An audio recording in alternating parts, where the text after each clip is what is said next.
Groovy gardening. Welcome to the Sip Sow podcast. Thank you very much, Tom, for having me here. It's delighted. Welcome to Shrewsbury Flower show. So sunny, lovely breeze, perfect gardening weather, perfect gardeners I know weather. we're missing out, aren't we? We could be in the garden right now. Oh, no, I know, absolutely. Didn't plan that. I'd much rather be here. And is this the first time you've been to Shrewsbury? Have you been before? I've been here before. I came here about a year ago, but it was tail end of the season, and I really like the architecture. Architecture gets me quite a bit. It somehow seems a really lovely place to stay. And I came caravanning here as well. Love to stay just south of here. I visited National Trusting and so forth. I'm glad to be back to see it all. It's a real heart, isn't it? It's a big area. It's got a big catchment area. Yeah. And I understand this show's been going for a very long time. So yeah, well, Percy Thrower started it back in the day and was like the chair of it for a long, long time. And that heritage lives on now, to what it is. And it's been through various forms over the recent years. And it's back bigger than ever this year, that's for sure. The team have put a real focus on the horticultural side of things, and the floral market is the busiest they've had for a long, long time. It's jam-packed with amazing people. It looks really good, and I always make a conscious effort. I know some of the exhibitors here and the plant suppliers and so forth, the nurseries, it's really taking a great level of detail into the cogs that are turning behind all of that. So yes, there's the plants, but there's also the people behind it. There's clearly a lot of work gone into this. I've only just scratched the surface. Looking forward to looking at it properly. Yes, you can have a proper look around after this. Yes. And go to the nurseries. Honestly, Proctors are here, and their plants just look immaculate. Yeah. Frank P. Matthews, famous for their trees, but also have loads of perennials, and they look picture perfect. Absolutely fab tree nursery. It's the tidiest tree nursery I've ever been to, Frank P. Matthews. Superb. And yes, Proctor's very, very good. So tell everyone who doesn't know about you. Have you got an intro pitch that you usually do? See, my signature, of course, is about the cheerio. Yes, but you can only do that at the end. I know. No, normally, I suppose I'm known on social media, predominantly Instagram, but it's also on Facebook and it's now on TikTok as Groovy Gardening UK. And I just wanted a bit of alliteration back in the day. So I'm basically a career changer gardener, and I'm also a large advocate for autistic gardeners. I have a diagnosis, so I go down those two strands really in terms of what my makeup is. But I wasn't a gardener fundamentally, and I've built up a repertoire through the social media side, but then it has then moved into a proper full-time professional career, and then also freelance now into horticultural advocacy, which is including, amongst other things, coming to things like this and talking with you, which I really enjoy. So I'm on an exciting journey at the moment. You are. So where did you get into gardening in the first place? Was it just through doing your own garden? Yes and no. So I've come from a professional consultancy background. I was in an office job, a chartered town planner. I've subsequently learned a lot of the skills that I had in that trade I'm using now towards this. And in lockdown, I suffered immensely with the sort of last minute changes and the uncertainty that were brought by that, not with any illness per se, but I did burn out with work. And I found the garden, and it was a new build house that we'd myself and my partner had taken on at the time. We had a blank canvas garden, and we were all thrown outside and had very little knowledge at the time, but really got stuck into just the doing and applying myself in that garden, and things tend to sink in really quickly. And if I'm really driven with something and I really do latch onto it, then I will run with it. Yeah. And this was one of those things. And I felt that increasingly through those lockdowns that we had, I was going out and I was developing my confidence through knowledge of plants. So right from the Latin name to the common name, but also understanding things like colour combinations and educating people. And that's why I set up an Instagram account, because I thought, right, I've got something to show for this. Yeah. I can start building up some narration here, and also build a record of what people might want to see from it. But the initial reason was to stop boring family with pictures. That was all it was. Yeah. Of plants, which is for many, sadly, an automatic turn off. So I thought, right, well, I'll get it on. Find your tribe. Find your tribe. And, Yeah. and I think we can all resonate with that. Who've, I mean, yourself included, in terms of finding your way in that course. So I just, I found that early on, but very little knowledge at the start, but very quickly developed it from there. Yeah. And then you talked about the fact that you've now career changed into horticulture as well. How did that come about and how's that gone? Multiple stages, really. I went from a honestly well-paid consultancy job into gardening, which we know has some difficulties with the financials. So I thought, right, I'll try and do this in stages. But I never, ever, for a long time, apart from until about a year ago, thought I was going to make a career of it necessarily. I just wanted to have something to show. So I went into qualifications that I partly completed because they weren't necessarily for me. I went into voluntary work in National Trust and private gardens. I had felt the qualifications were the way to do the voluntary work. Actually, it's the other way around, really. And I did that over the course of a year and a half. And then for the past year until February 2024, I went into a paid horticultural trainee position at Eastonmoor Gardens in Lincolnshire. So it's a really prestigious garden. I loved it there, 2 days a week. I never went back full time. So what I didn't mention was that when I burnt out in my office job, I went part time. I never went back full time. Right. And that enabled that ability to be able to sort of see this creativity and this vision that I could embellish with the garden and apply some of the psychological attributes that are gifts, really, in the way that I'm wired up. I have a photographic memory. I'm very visually driven in how I choreograph things. And my long-term memory is very, very good, short-term, let's say. And I just found my place there, and I found my haven. Ultimately, the Eastern job then led to where I went to run a gardening service for an autism charity for a bit, and then moving on from there, I now am self-employed full-time in a private 12-acre garden in Lincolnshire with Mark Gardner Riddler, known as famous. on Instagram, called famous Now palette you're a famous man duo. is my boss. He headhunted me, and I'm now there. But then I combine that with the extra bits and pieces. So that there's other work. There's working for brands. There's working at the shows. There's hosting show gardens and so forth. I'm seeking to continue. And now I've developed myself, I suppose, a bit like yourself. I'm online. I'm on chrisjesson.com. I'm on the social media, going from strength to strength. But importantly, I always have to do the gardening. Can't be without that. Yes, so I was talking to Kelly about that earlier, Dirty Garden Hoe, and we were saying that, even with the job that we do, you still have to get your hands dirty, get your hands in the ground and do, because that's why we got into it in the first place, right? It's our switch off, it's our relaxing. It's regulation, and for me it's incredibly important, because there are times, even when you are many years of social engineering has gone into how I can present myself. I wouldn't have been able to talk to you as a younger me.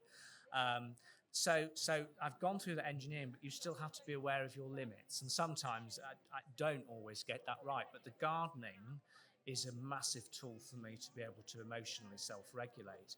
And also bring in new ways of learning from others, new personal skills, new areas of personality, and apply myself. I never thought I would physically be doing the gardening.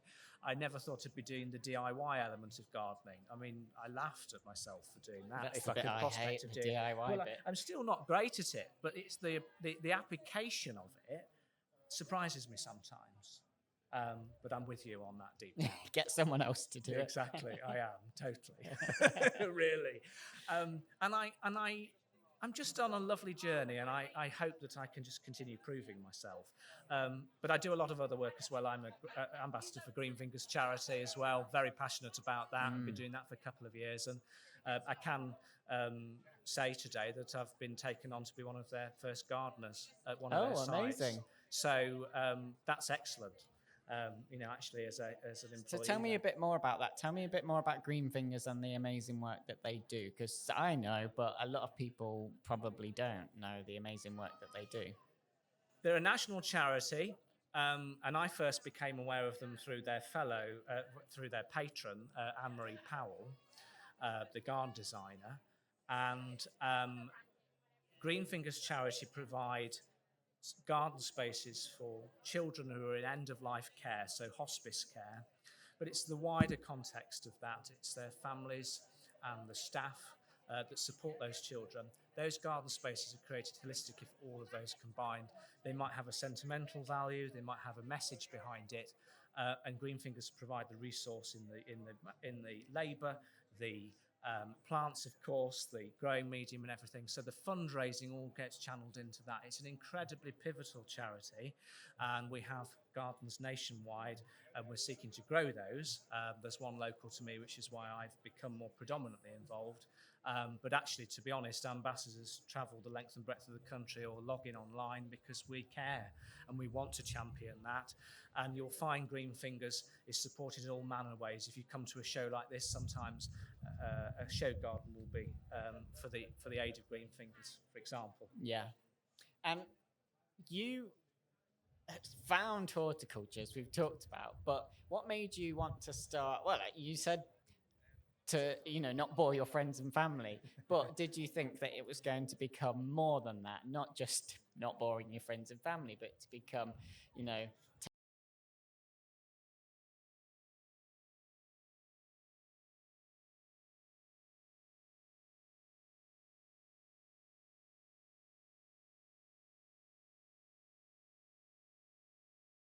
pleased because I have a really loyal following. So I go live. One of my predominant things is I go live on Sunday mornings at 9 o'clock for It's Sunday I'm in Love with Gardening. It's on Instagram, and people can watch that retrospectively. But I have people who set their alarm in America for 4 a.m.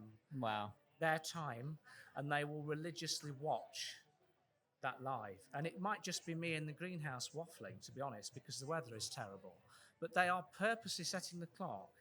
And there is a real strong measure of loyalty there. I've loved doing that and keeping and retaining that core crowd. And that core crowd is all-encompassing and very supporting. We know gardeners are a generous crowd. Yeah. We know that.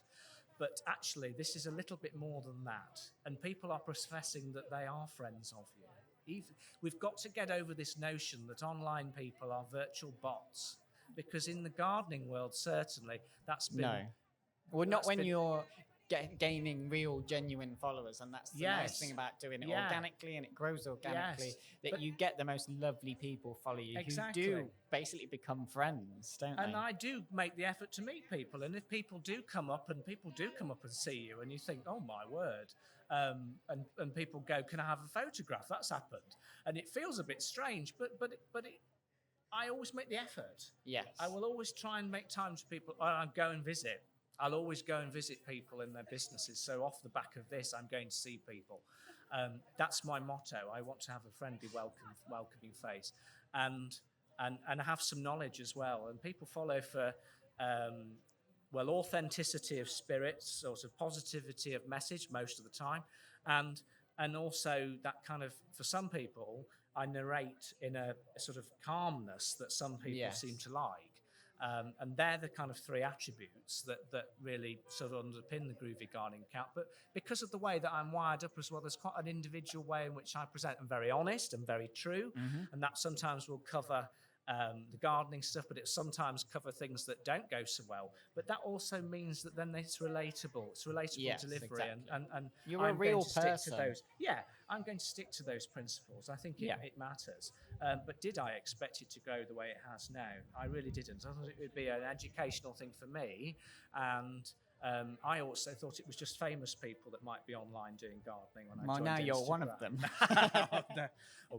A while for that. Very kind of you to say. But you mentioned there being real and relatable, and I wanted to ask you as well about the fact that you've shared, bits of your autism and the things that happen and the things that are just you on there, and I really love that because you get to see that part of you, and you're not afraid to show that and show other people as well that.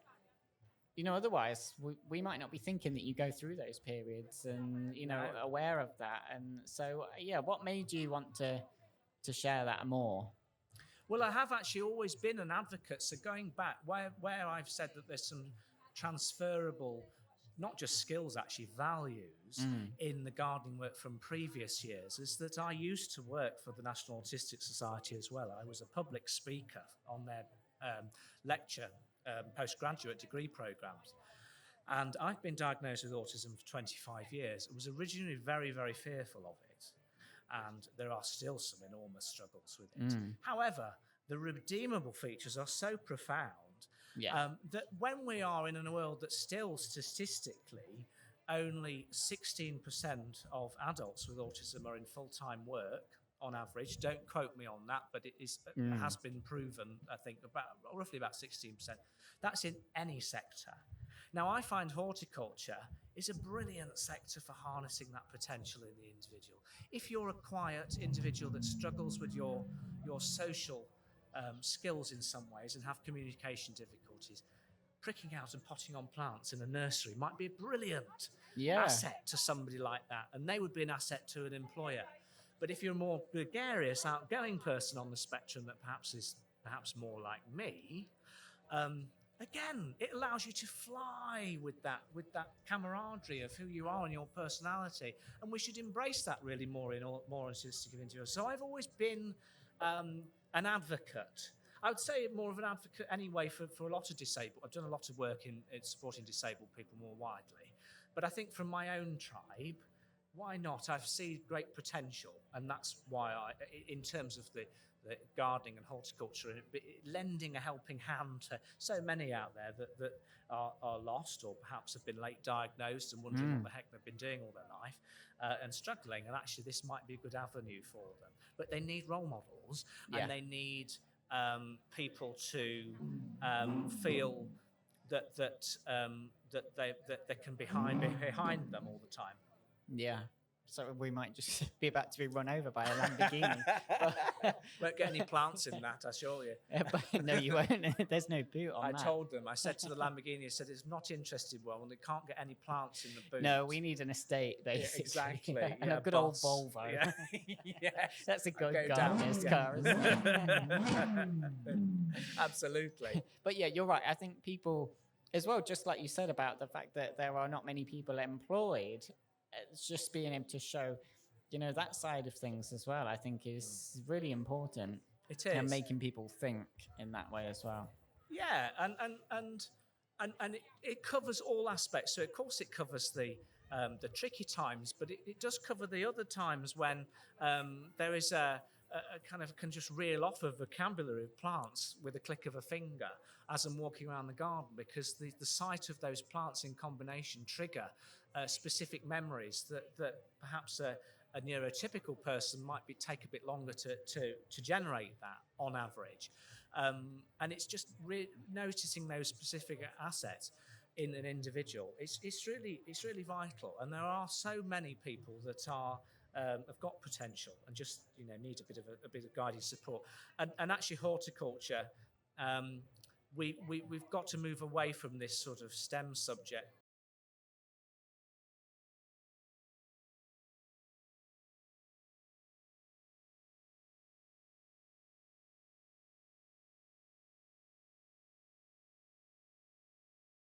Yeah, exactly. So you like social media then? I think we all have our moments with it. Let's be Yes. honest. Steve and us who do I it as a did job. have the odd query though. I used to be really problematic with reels, and I used to get really grumpy. That's another thing. You'll Well, when it occasionally first get came me on onto my the grumps. scene, Yeah. those of us who did it in lockdown, it was just pictures, and we got 1 million likes on them, and it was great. And then these reels came along, and I think everyone was a bit like, oh God. Even me, for a corporate career, I made videos, so in a way I had an upper hand. But even I was like, oh, I don't want to start making videos for social media as well, you know. It's really broadened my horizons, though, talking about every aspect of horticulture. A bit like when I was really driven with the planning career, and I really wanted to do that from when I was 12. Who wants to be a town planner when they're 12? but I did. But I was so motivated to doing that, and I found this kind of psychological feeling in the gardening. But that extends to a willingness to educate yourself on things that either you don't like, so it could be plants that I don't typically.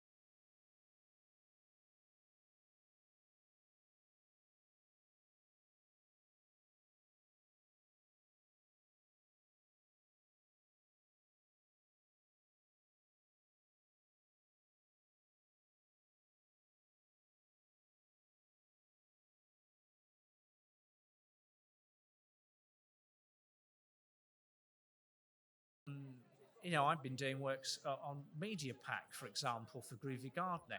It's been endorsed by the Garden Media Guild as a best practice example. It was rubbish at the beginning. I didn't have a clue how to do it. Yeah. But that's applying, just, I suppose, broadening your horizons, really. It's about leaning into this stuff, isn't it? With anything, Yes. not just social media It or is. marketing. It's about, just if you have this fear of the unknown with it, then you just kind of got to lean into it, haven't you? But that's learning from people who are also on the grid.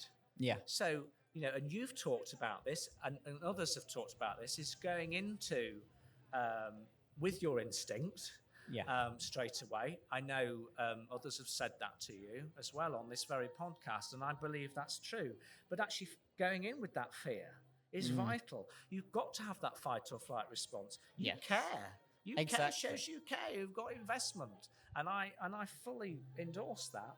Yeah, and I think that goes full circle back to being real again and talking about it as well. Exactly. And so there's been that. quite a few moments of me feeling like that. But the difference with this sector is that because I think we're creatives and we're more light-hearted, I used to really struggle with networking. Partly because I wasn't always able to exercise my full social clout in a professional setting, because you'd be on top of one another sometimes. And partly because the subject matter, perhaps I wasn't quite 100% confident. But I have a vigor in this. I love it, talking plants with people. Well, what could be better for us? Talking to people all day long about plants. Yeah, it's just like we said, it's our tribe, isn't it? And when you find your tribe, then, well, we could just chat all day to these people about plants, couldn't we? Yeah, we could go to the moon and back on a bit of a trip to find that's how far we'd end up going if we measured walking by the amount of waffling we've all made on plants. I bet. But that's why we love the shows as well, right? Because it's our whole tribe coming together in one place, and we can all just geek out in the floral marquee and talk to everyone about plants. It is, but I like also then adding that specific detail. So what you'll see on the account is then, yes, there's the stories, there's this random anecdotes.